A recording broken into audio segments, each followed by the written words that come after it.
this office at one time. So it's nice to see that, you know, everyone can sit comfortably, and that, you know, that we put a lot of work into finding the furniture for this office. So anyway, so today I'd like to accomplish a couple of things. First of all, we have a big announcement, but before that, I'd just like to mention that I would like to try out material that I have not presented on stage before. There are a lot of ideas that I really wish that I could I wish I could talk to all of you every day. Our field, AI, is such an exciting area, and there is so much going on. In fact, every time, like, all the things that I will talk about today didn't even exist last week. Everything is happening that fast. I can go to sleep at 1 o'clock in the morning. I can wake up at 5 o'clock in the morning, and the entire the entire AI field has changed. It's breathtaking how fast it changes, but it's also exhausting. I am very, very tired right now. Everything is just happening too fast. So let's first start with the announcement. This is really exciting today because what we are announcing later tonight, probably while we are all in the restaurant, we'll be announcing. Let's see. I just heard about this, the final names and everything just recently, so I have to read it off myself. The Takwin Alpha AI Quantitative Trading Strategy. Now, we've been working on this, and everything is just really sort of finalized, even just earlier today. But we are basically, this is a brand new trading strategy that we're starting to roll out. And first of all, we're able to improve our accuracy from 93% to 95%. Now, that doesn't sound like much, but when you're dealing in fintech and trading and everything else, 2% actually can be an enormous change. But what's even more exciting is that the profitability for this new strategy that we're using, we estimate that this is 50% more profitable than the existing strategy that we've been using for the 10-day AI fund. So what we'll be doing is later tonight, we'll be opening a limited trial of this new system, and that users, you'll be hearing much more, all the details. You'll be getting that later tonight, and I'm sure you'll all have a lot of questions. But what this will be is that we'll have a 1-month trial, and the trial will be basically for us it'll be a live trial. We really will be trading and everything else, but this will be so that we can collect data and fine-tune the system and the product so that when we roll it out to the general public, it'll all work perfectly. So it's very important that we find the right people that are eligible and qualify for this program. So let's see. Yeah, that covers the announcement pretty much. I know a lot of your English is not that great, so it'll be much easier to read, in the different translations. So I'll leave that to you tonight, and anything I can do to help you to answer immediate questions, please let us know and the rest of our team. So that's the big announcement. So the rest of what I'd like to talk about today, because I've been talking about on stage for this last 6 months about how we don't know where AI is going, that we don't know what the future is because it's happening too fast. So I thought today, why don't I actually talk about where some of the areas where I think things are really going in the short term. We're talking about this year. And there was a really very, very interesting paper that Microsoft released a couple days ago. And I liked it, and it covered actually a lot of the things that I've been wanting to talk to people about. And I think today is a good opportunity to start, to talk about this in a little bit more detail. So before we get started, the thing that has always frustrated me in working in the tech industry is that, to be honest, not many people really have a vision for the future. They really don't. And that has always frustrated me because I thought everyone had a vision. I would get people come in for job interviews, or I would sit down with potential customers or partners, and I would say, what's your vision? What is your vision for the future? What is the world that you want to make? And most people just go, they don't know. And I always thought that that was something wrong with them, and it's not. Most people are overwhelmed by what is happening in the world. It's all happening too fast. And that I'm the strange person for having a vision of where we can actually build a better world out of these new technologies. So let's talk for a little bit about, in the near future, we're talking about the rest of this year and next year, the big thing in AI that will start transforming most businesses. But it's not just the failure of a vision, it's that existing work is actually broken. That if you look at, and I found these numbers this morning, that if you look at the average white-collar offices are broken, because the offices that we have today and most companies are designed using an industrial model that dates back to the 19th century. And the 19th century is all based around Henry Ford's moving production line. That changed everything. The Ford's production line changed the way that we structure education, the way we structure government, the way we structure our production systems. You name it, everything is designed around this system. But that system is breaking down because things are changing too fast. The industrial systems are designed to take a long time to build up and perfect, and then you let them run and do the same thing over and over and over for years, even decades or longer. But that doesn't work anymore. Everything is changing so fast that by the time you are launching a product or a service and you've got it out in the world, it's already out of date. And if you don't already have what's going to be the next big thing that will come tomorrow, you're going to fall behind. You're going to fail. And our offices and our production systems and everything are not designed for this kind of work. So listen to this.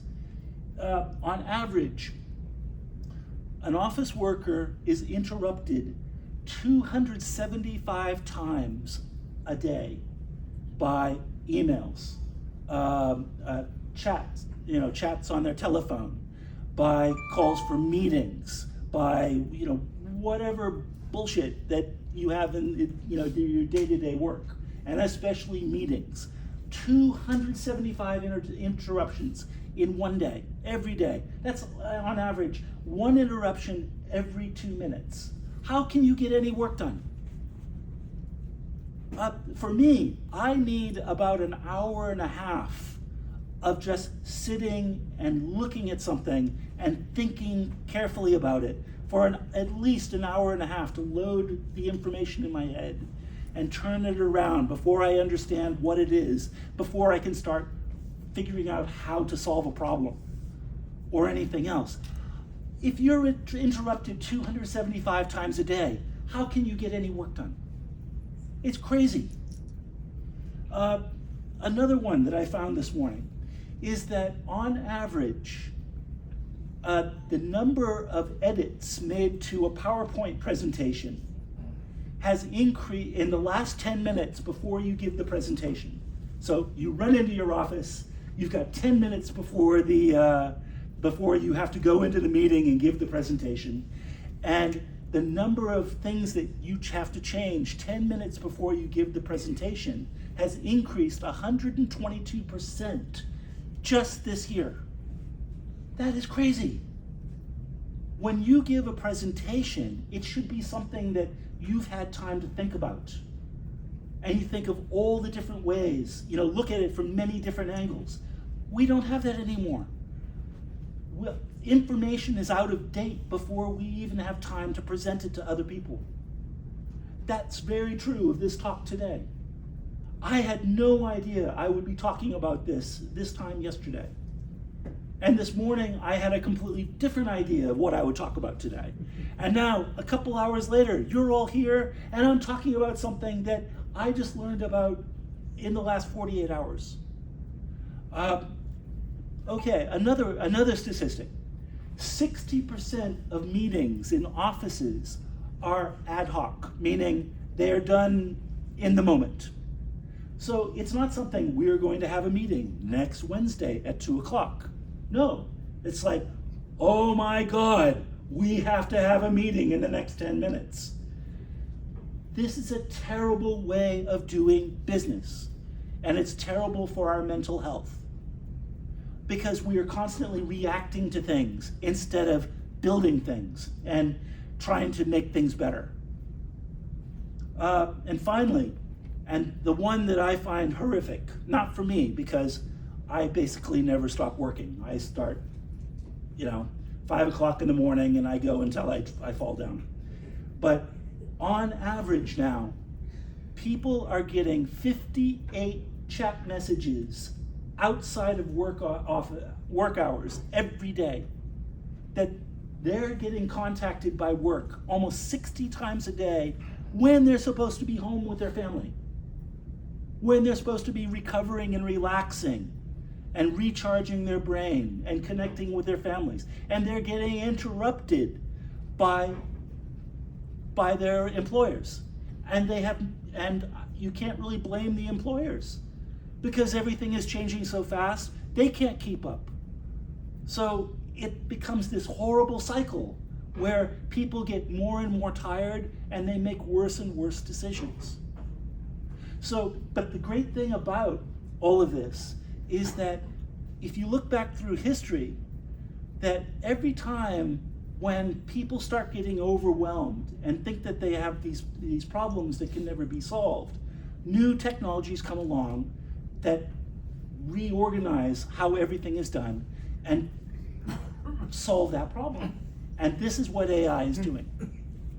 And it's really overdue. I wish we'd had this 20 years ago. So what we are looking at is something, and let me look it up just to make sure I don't screw this up. Okay, it's a term, I hadn't heard this term until like 4 or 5 days ago, but Microsoft used this term in their paper, and I thought it was the right way to call it.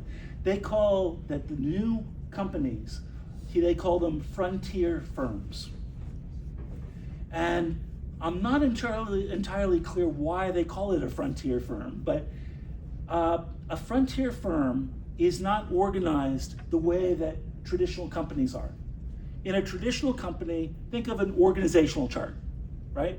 That you see the tree, you see the guy up at the top, and then you have the chart going down, down, down, down, down, down, down. And what an organization chart does, it describes the function that person has within the company. So that works well in an industrial era company because every person was treated like a part of a larger machine. Each person had a function.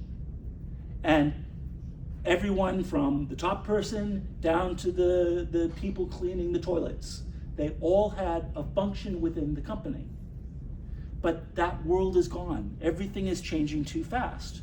You can't treat a whole organization as something that will just run the same way every single day, because what you have to get done will change every day. So the new model will actually get rid of that entirely, and instead move over to a model where everything is more goal-based. So a good way of looking at this is from the movie industry.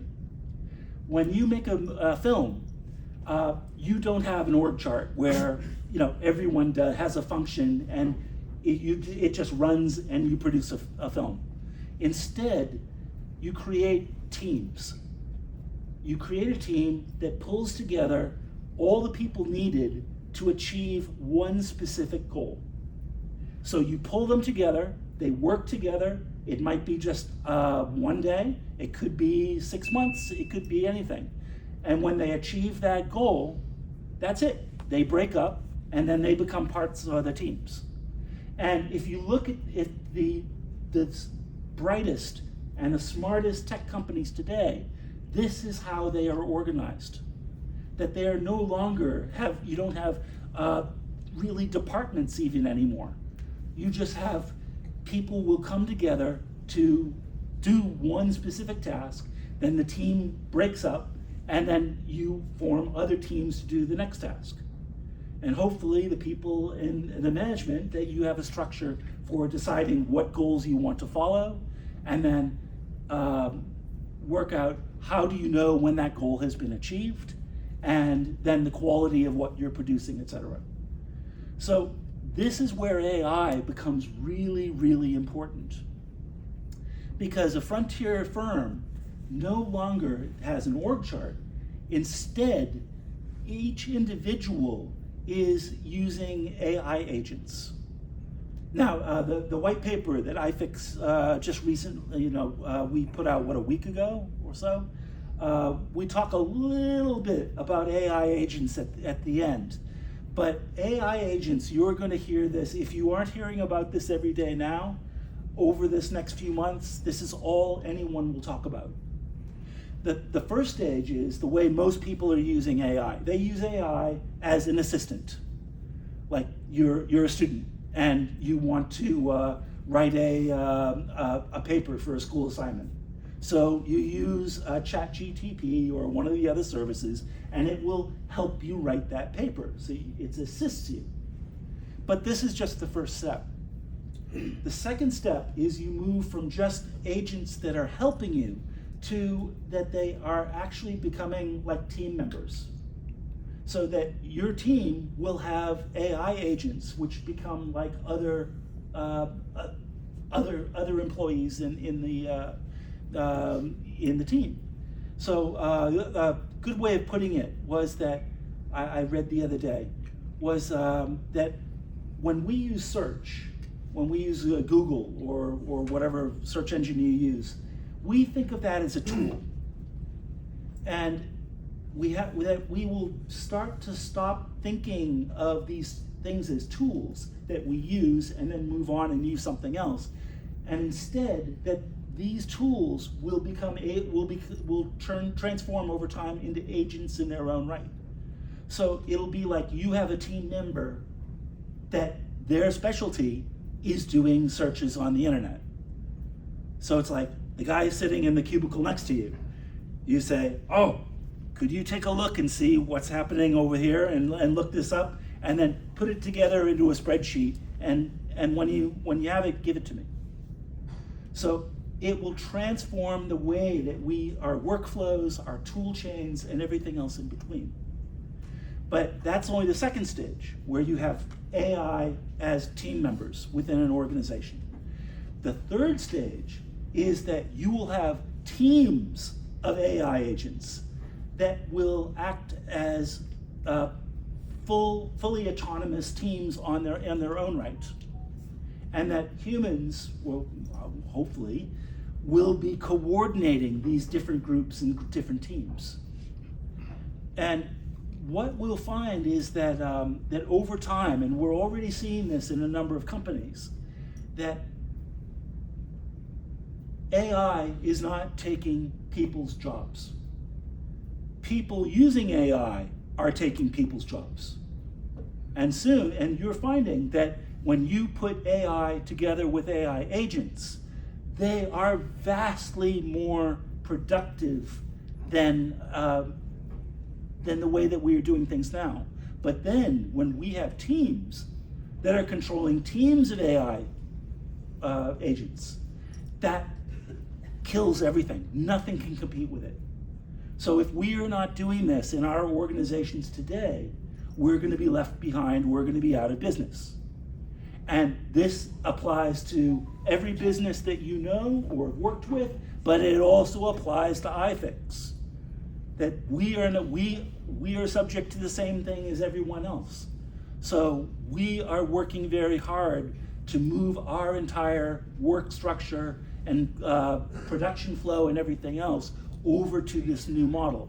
In fact, that's the major job that I have every day, in between traveling the world and talking to you guys, is working on that problem. How do we make sure that Aifeex stays at the bleeding edge of AI development? So I think that's most of it. Let's see, you got through that. Like I said, sorry, I didn't know I was going to talk about this today. Oh yeah, and finally, it's really worth mentioning this, is that you read articles and videos on YouTube talking about how scared everyone is of AI coming to take their job.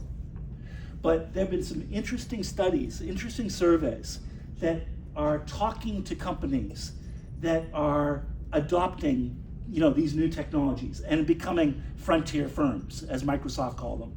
And they found that the people in those companies have a completely different understanding of what AI is. They're not scared of losing their jobs. In fact, they feel confident about their future and that their company will be competitive and able to take on any challenge that they can imagine.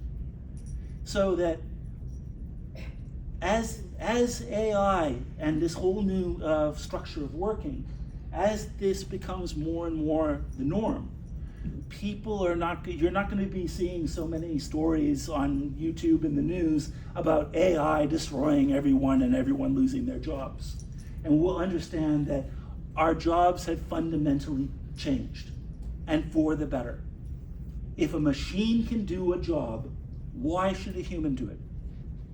A machine can do the same thing over and over and over, 1,000 times, 1,000,000 times, and it will never get tired. It will never burn out.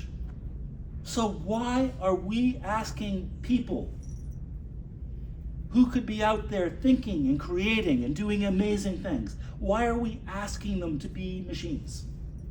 So to me, if we can create AI systems that can stop people from having to do these horrible, boring, repetitive jobs that just sucks the life out of you, if we can change that and create new kinds of work, that you wake up in the morning and you are excited about going to work, and that you don't have to work 996.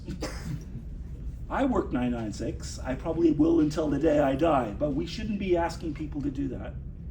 And I'll just leave you with one last thought. A lot of the people here in this room are from countries that have very, very low birth rates. I mean, dangerously low, especially Korea and Japan. And this is really, really terrible for our future. We need young people. I'm 63 years old. What, I can go another 10 years like this, and then I'll drop dead at my keyboard. I can only go on for so long. The same with all of us here. So we have to create a world where the young people growing up want to start families.